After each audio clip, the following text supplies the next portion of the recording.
Alors, on se retrouve ici dans une nouvelle section. Elle va être assez balèze, assez massive, c'est-à-dire qu'on va avoir pas mal de propriétés, mais on doit passer par là. C'est comme quand vous apprenez un nouveau langage, je sais pas, l'italien par exemple, il faut apprendre du vocabulaire italien. Là, ça va être pareil avec des propriétés. On va avoir pas mal de notions avancées en CSS, mais la bonne chose, c'est une fois que vous serez sorti de cette section, vous aurez vu quand même pas mal du CSS. Vous aurez le CSS, on va dire, de base, sans Flexbox, sans CSS Grid, etc.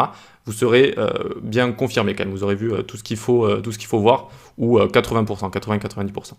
Donc, qu'est-ce qu'on va voir ici? On va voir la position pour commencer en CSS. C'est un des piliers. C'est comme display, il faut connaître la propriété position et toutes ses valeurs sur le bout des doigts. Il n'y en a que 3, vous inquiétez pas, mais surtout en fait, comment elles vont interagir entre elles et quelles vont être les différences. Donc ici, on commence par faire une box toute simple, une div box comme ça. Ok, nickel. Ensuite ici, notre body, par exemple, on va lui mettre un fond un petit peu sombre, histoire de...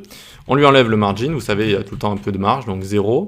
Ok, et notre box, on va lui mettre une width de 100 pixels, une height de 100 pixels, hop, un background crimson, le rouge un petit peu pourpre, et puis un petit peu de marge pour la décaler du body, de 10 pixels comme ça. Hop, on a notre box qui est ici, on va la grossir un petit peu, on va lui mettre 300 plutôt. 300, tac, tac, super. C'est ce que je voulais, on est bien à 100%, on est bien à 100%. Donc, position, eh bien, c'est parti. On va utiliser la propriété position, position, et de base, une des premières valeurs, ça va être relative. Relative, comme ça. Ok. On voit qu'on l'a mis, on a mis cette valeur. Rien n'a changé pour l'instant, rien n'a changé. Et la première chose qui change, c'est qu'on a accès à 4 nouvelles propriétés. Top, bottom, right et left. C'est parti. Top, 100 pixels pour voir. On décale 200 pixels. Vous l'avez vu, ça décale 200 pixels du top. C'est pas plus dur que ça, c'est pas plus dur que ça. Left ici, je fais 100 pixels, ça décale, vous l'aurez deviné, 200 pixels également. Ok, super. Donc on a également bottom et bottom ici. Alors on avait top left et right, d'accord, qui sont exactement pareils, ça décale du bottom, donc du bas et de la droite. Ok pour ça? Donc ça c'est relative, et en fait quand on va utiliser la propriété position, dès qu'on lui met une valeur relative, absolute, fixed, on va les voir après, on dit que c'est un élément positionné. Et qu'est-ce que ça implique? Ça implique un nouveau contexte d'empilement. C'est-à-dire que les éléments non positionnés, qui n'utilisent pas position, la propriété position, vont être en dessous, dans un contexte d'empilement inférieur que les éléments positionnés. Je vous montre ça tout de suite. On fait une div ici avec la classe box2. Hop. On va prendre tout ce qui est ici. Tac. On fait box2. On le colle là. On enlève juste position relative. Et ici, on va mettre une autre couleur. On va mettre light blue comme ça. Et vous voyez que notre box ici est passée au-dessus. Enfin, elle est au-dessus. Elle est au-dessus parce qu'elle a un contexte d'empilement qui est au-dessus des éléments non positionnés. Voilà.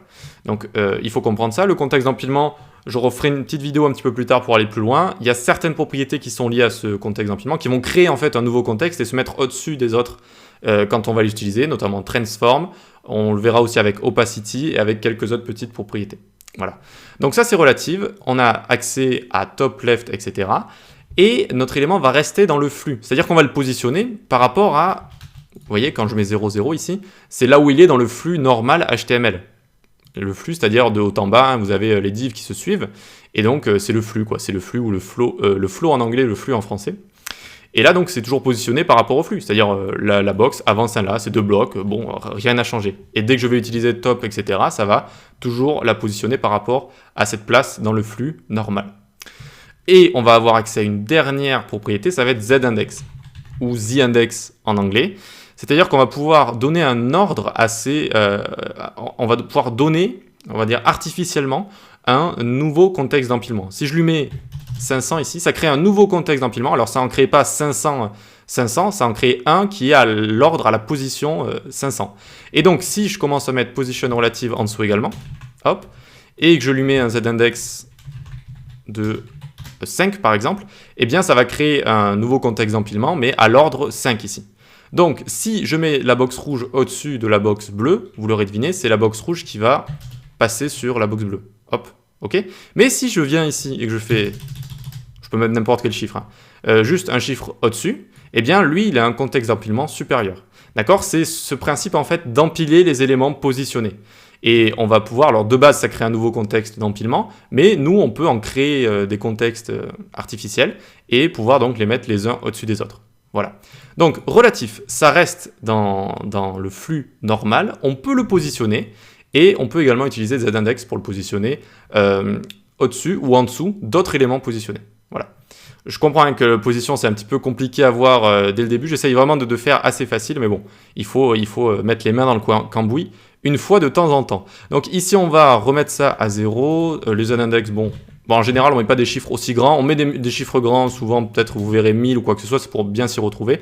Mais là, on aurait pu très bien mettre 2 ici. Et 1 là, tac, 1 qui est la valeur de base. Non, la valeur de base, c'est auto, mais 1, c'est similaire de toute façon. Et hop, là, ça fait exactement la même chose, d'accord ? 2, 1, 2, c'est supérieur à 1, donc ça passe au-dessus. Voilà. Très bien, très bien. Donc, on va remettre ça en haut. Ici, notre div, on va en créer 3 autres box à l'intérieur. Donc, à l'intérieur, on va mettre contenu, par exemple, contenu, et on va faire x3, et on va appuyer sur, hop, entrée, comme ça. Très bien. Là, on va mettre B1, B2, et non, de toute façon, on va juste changer B1, donc normalement, ça devrait fonctionner très bien comme ça. Donc, très bien, on a une box, et à l'intérieur, on va créer d'autres petites boxes, en fait, d'accord, avec notre contenu ici. Donc, point contenu, ces petites boxes, elles vont prendre, par exemple, 100 pixels de haut, 100 pixels de large, hop, et elles vont prendre de base background violet, comme ça, très bien. Très bien, très bien. Et donc, on va avoir ici B1 qui va nous permettre de styliser juste la première. Et la première, on va lui mettre un background. Un peu d'imagination, Enzo. Qu'est-ce qu'on pourrait lui mettre? Allez, orange. Orange, comme ça, tac. Et donc, on a notre première box qui est ici. D'accord? On a notre première box qui est ici. On en a 2 autres qui sont au-dessus. Voilà. Ne soyez pas étonnés, hein, c'est une façon de faire en général. On peut mettre une même classe à plusieurs éléments, ce qui nous permet de les styliser de manière globale, et ensuite une classe différente à chaque élément pour changer par exemple la couleur. D'accord? Et là, vous allez voir qu'on ne va pas changer que la couleur notamment. Donc très bien, on a contenu, on a B1. Et ici, on va enlever la position relative vu que ça ne sert pas à grand chose. Hein, notre box 2, voilà, on la laisse comme ça pour l'instant. Et c'est parti pour la deuxième position qu'on va découvrir. Position, très important, absolute. Hop, qu'est-ce qui s'est passé là?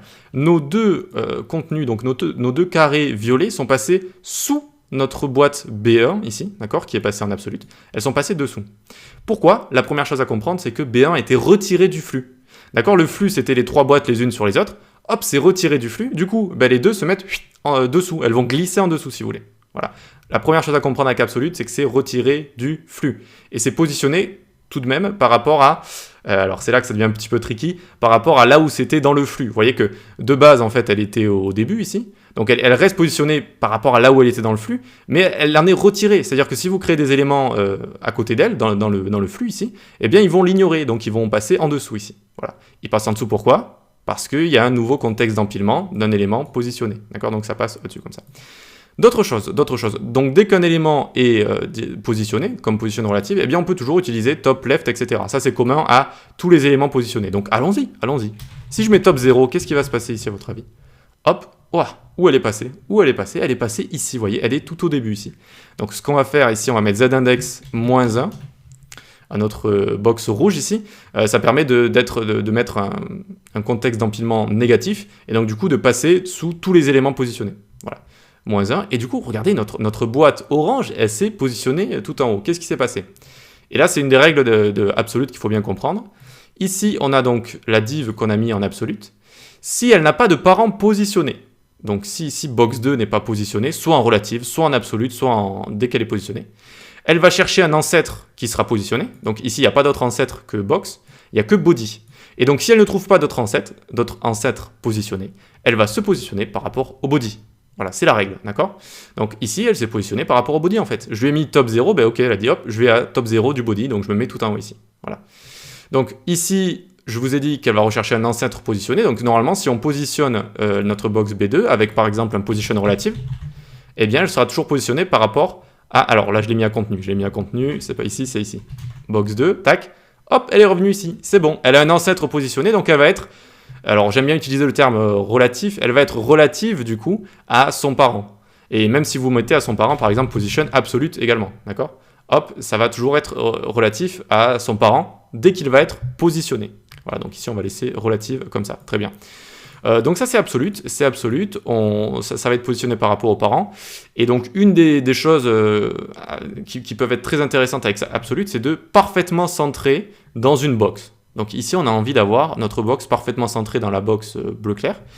Comment on fait? La petite technique, top 50%, left 50%. Et donc, on voit bien qu'elle est ici. En fait, elle a été poussée du top de 50%. Elle a été poussée de left de 50%. Donc, poussée du top, encore une fois, par rapport à son haut ici, et poussée de la gauche par rapport à sa gauche. C'est pour ça que c'est venu décaler. On voit que c'est pas encore parfaitement centré. Et la technique, c'est de tirer cette box de 50% de sa largeur sur X. Donc, elle va arriver vers ici. Et de la remonter de 50% de sa hauteur sur Y. Et on utilise la propriété transform pour ça. Transform, translate, et là on va avoir moins 50% sur X, regardez, ça va venir, alors hop, moins 50% sur X, ça va venir la tirer, d'accord, c'est venu la tirer de 50% de sa largeur, et également moins 50% sur Y de sa hauteur. Hop, et c'est venu parfaitement la centrer. Alors ici, on va cacher nos contenus. Voilà, juste pour qu'on voit juste notre box. Et vous voyez qu'elle est parfaitement centrée. Et c'est quand même assez agréable de pouvoir centrer aussi facilement sur X et sur Y, parce qu'on a déjà vu Margin Auto. Ça permet de centrer juste sur X, quoi, horizontalement. Donc ne vous inquiétez pas pour Transform, Translate. Et Transform, vous allez voir qu'il y a pas mal de valeur avec cette propriété. On va voir ça en détail, notamment pendant les animations. Ça va nous permettre de bien animer un Transform, Translate, c'est très utilisé. Mais donc ça, c'est une technique, voilà, pour centrer parfaitement Position Absolute. Donc c'est une des choses qui sont assez intéressantes, mais aussi avec Position Absolute, tout simplement, en fait, c'est le fait d'avoir vraiment la main mise sur sa position. Vous voyez, j'ai envie de la mettre à right 5 pixels et top 5 pixels, regardez, ça va la mettre en haut à droite ici, d'accord? Ça va venir parfaitement se placer, ça bouge plus, c'est nickel, vous voyez, c'est assez facile à placer. Alors, faut pas en abuser, position absolute, on verra quand on créera un site complet, mais c'est assez intéressant dans beaucoup de cas, c'est assez intéressant. Donc, récapitulons, position absolute, ça sort du flux, mais ça reste positionné par rapport à son endroit dans le flux, mais ça en sort, ça veut dire que les autres divs, eh bien, elles vont passer en dessous. Ok. Ensuite, donc, on peut utiliser top, right, left, bottom. Et c'est relatif à son parent s'il est positionné ou à un de ses ancêtres. Ça va chercher en fait des ancêtres. Donc d'abord son parent, puis le premier ancêtre, le deuxième, le troisième. Et sinon, ça va être positionné par rapport au body. Voilà. C'est ça la position absolute. Allez, on va pouvoir passer à la dernière. Grosse vidéo, je sais, mais il fallait la faire. Il fallait passer par là. Ici, on va faire une div avec la classe box3. Box3, on va prendre voilà, tout le contenu de box2 pour pas avoir le recodé, box3, tac, tac. On enlève la position relative et on va mettre une autre couleur ici. Hop, on va mettre Indian Red. Indian Red comme ça. Hop, alors ça va pas trop faire de différence, on va plutôt prendre un light green. Light green, voilà. Tac, nickel. Donc on va voir la dernière qui est assez facile, vous allez voir, c'est Position Fixed. Position Fixed comme ça. Alors là, ça va pas trop changer grand chose. Vous voyez, on se dit, bon, ben, rien n'a trop changé. Il va falloir rajouter du contenu. On vient en dessous et on met du contenu en brut comme ça, sans même utiliser de balise. Lorem 5000, on appuie sur Entrée ou sur Tab et hop, on a 5000 mots du Lorem Ipsum. Et donc on peut scroller. Et donc on peut scroller, on voit que là, il se passe quelque chose quand même. Et ouais, notre div ici, elle va rester avec nous. Notre box va rester à l'écran. Et donc c'est très utile pour faire des boîtes de dialogue, que vous voyez des fois, des pop-up, etc. Ben, c'est fait avec ça. Ou encore des barres de navigation en haut. D'ailleurs, si vous voulez, on peut la transformer en barre de navigation. Ici, on met width 100%. Hop, ça prend 100% de la largeur. Ensuite, on va venir la caler tout en haut avec top 0 pixel. Hop, ça va venir la mettre ici. On va venir lui enlever les marges qu'elle a. Tac. On va venir lui enlever la hauteur. Alors, une navbar, ça prend entre 50 et 70 en général, voilà. Et là, on peut deviner une navbar de site avec le nom de votre site, un logo et puis un menu, vous voyez.